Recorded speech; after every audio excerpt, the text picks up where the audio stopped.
Hello guys, it's me, Stark, and I'm here today to bring up a discussion. What is the moral dilemma and what are the limits to lemming? So, if you don't know what's lemming, lemming is the ability to cripple your opponent's economy or gameplay somehow using some word tricks or moves, and it tends to be more towards the economy. So let's give some very simple examples. You can go around, find your opponent's ship faster than him, and just bring those ship to your base. This is some kind of lemming. You can send a villager forward to go there and kill his boar, or you can even use your scouts to go there and steal the enemy boar. That is also considered lemming. You can send villagers ahead and try to wall his resources off using villagers and palisades. That can also be considered lemming. You can send a group of villagers to wall in his villagers and force a fight. That can also be considered lemming. So these are behaviors that are considered here lemming. And I just got thinking to myself, what is the limit to that?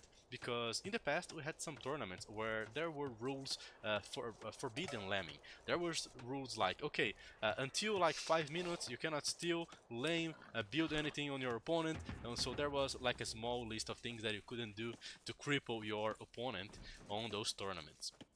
That was basically one of the word stuffs here. And of course, later we just came to realize that some tournament rules were way too restricted and some players want to see the laming, so it truly depends on which tournament if we are going or not to watch the laming. I think that one of the bad parts of the laming is that somehow you can just cripple opponent capacity to get their full gameplay. By stealing off his resources and doing things like this, you can just cripple their economy and that can hurt them a lot.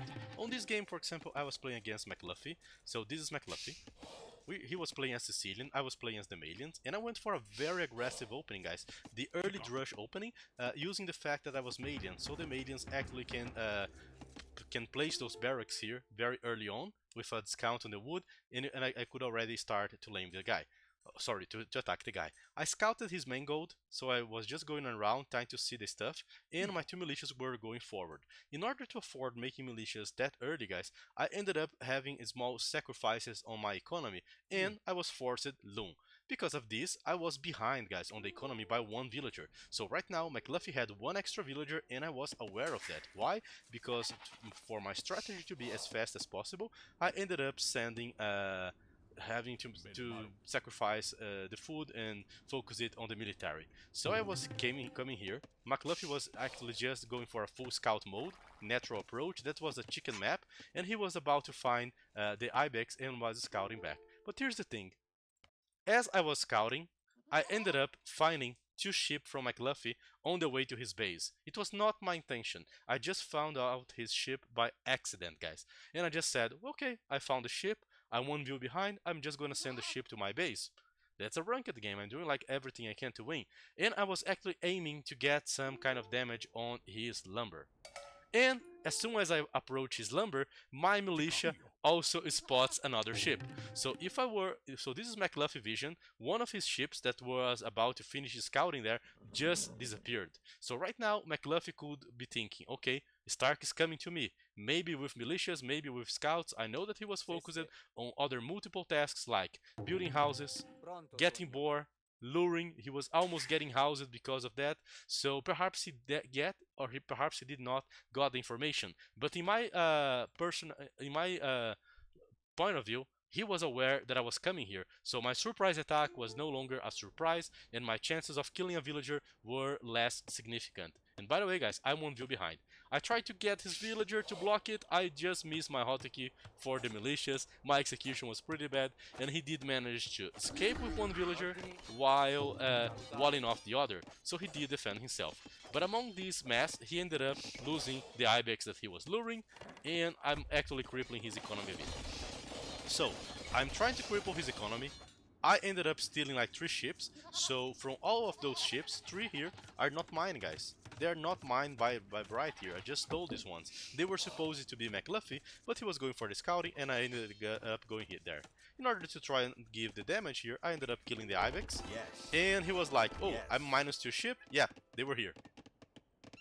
And I just told. I even forgot about the third one, guys. I'm just rewatching and did realize that. And I was there, Laming, trying to spot, trying to hurt his economy. But since he was aware of the rush, he could wall off his villagers, he could wall off the stuff. And right there, McLuffy got really pissed because since I ended up stealing his ship, guys, look what happens to the guy.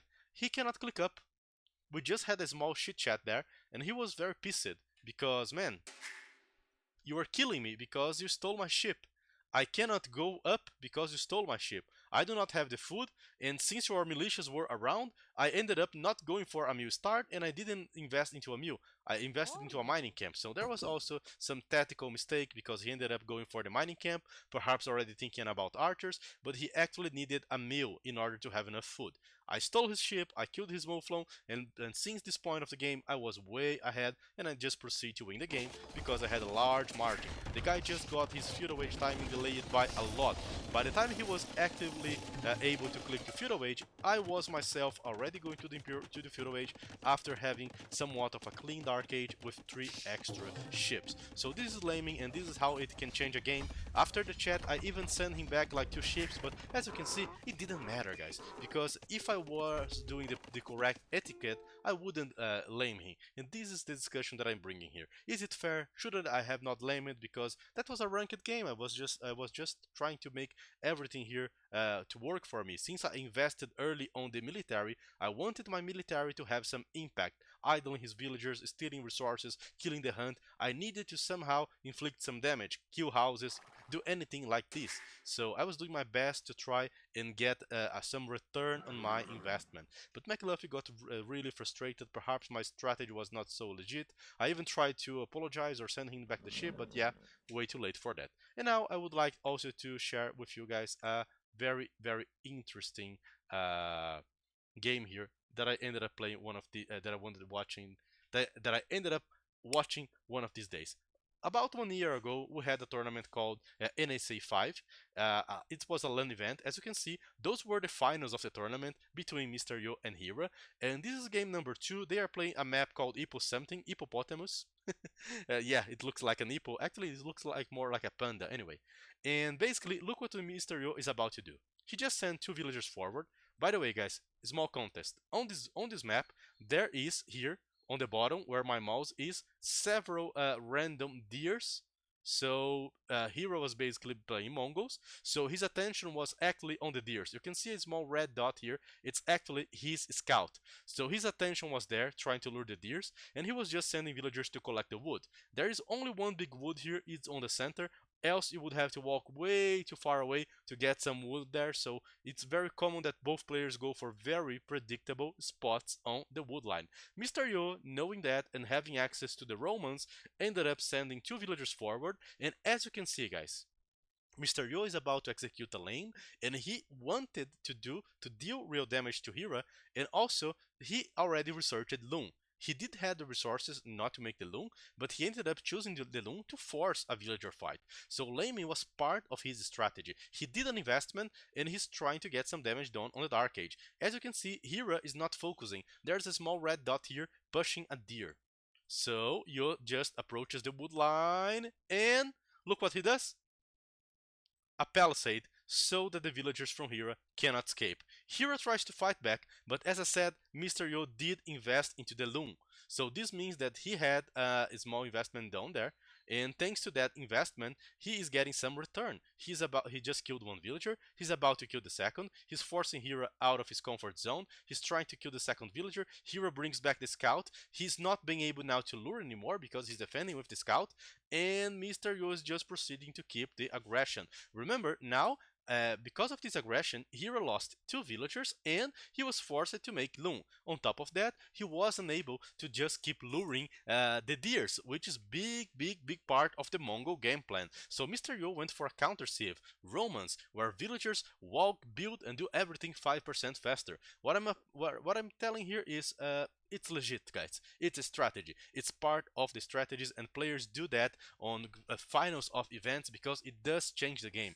I know it's a lame strategy. It's very controversial topic. I think that you should actually have a good manners here with your opponents. If you're going for a very aggressive approach, you can lame if it's part of your strategy. But if you're laming just for being a dick, do not do that.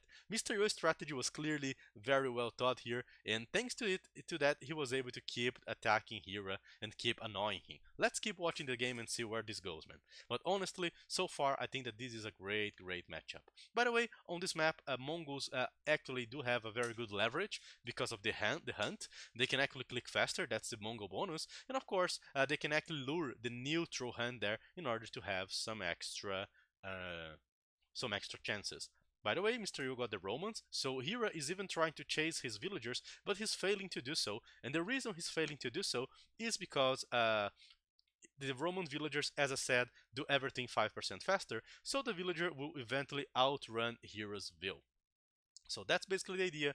By the way, there are also two very good dock spots on the map. One on they are on the hippo ears out there, where you can actually access bigger fish. On this exactly game here, Mr. Yo ended up not only hurting Hira, but he even run out to the top in order to get access to that dock. So basically, he is not only killing two villagers, forcing Hero to loom, delaying his hunt, but he's also managing here to steal his fishing spot. After all these fights, he also did manage to beat the Mongol Scout, which usually is a very fearsome weapon because, as you guys know, well, the Romans do have the Mongols do have an advantage here when advancing to the feudal age. Alright guys, so thanks to that, Mr. Yo ended up killing the enemy scout, killing two villagers, stealing the enemy dock spot. Still, Hira is Mongols and he is on the way to the feudal age. Does it stop right there, or are we going to see even more laming happening here? Let's take a look, because Mr. Yo villager is coming back here to the middle of the map, to the center of the map. Let's see what will happen here. Is he gonna lame some deers or what? I don't recall it. Oh no, he's just scouting here. Here is opening a stable.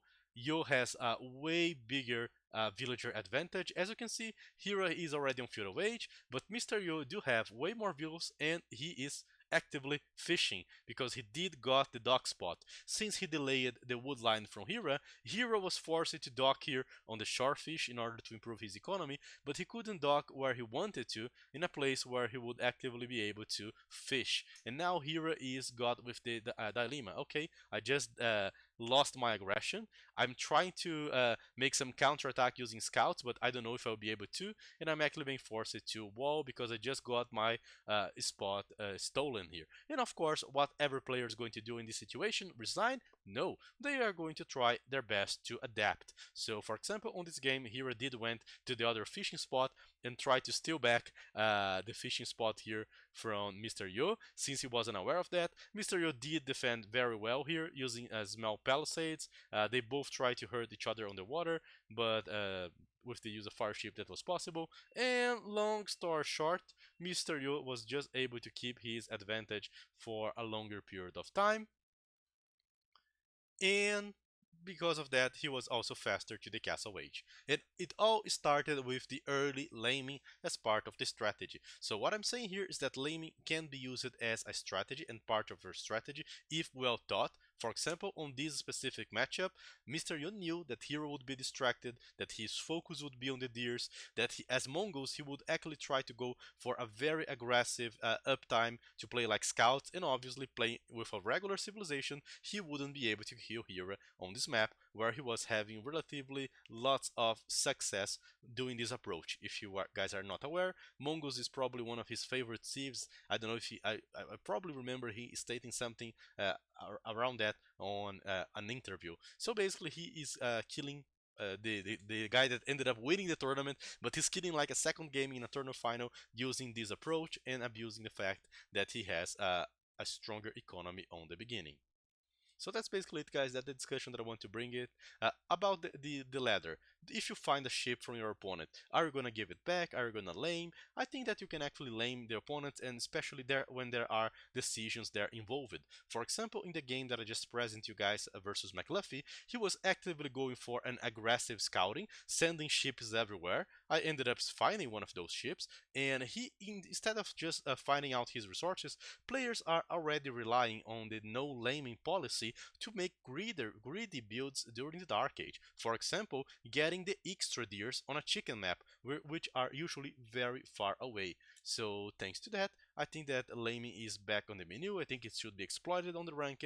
I don't think you should do all your game around laming. There were players that all their gameplay was, hey, I'm gonna send views forward. When you had Incas with extra armor, they would just play like this. When we had Berber extra speed, they would just go for like a lot of villagers to lame you. If you have a prepared strategy and you can make use of it, it makes sense, like we just saw in this game. But if you're just laming for the sake of laming, you will probably just be annoying. So that's my hot take, and I think that we are just going to have very controversial opinions regarding that matter, and I hope to hear you guys' opinion about that. Hope you enjoyed it. That was what I had for today, guys.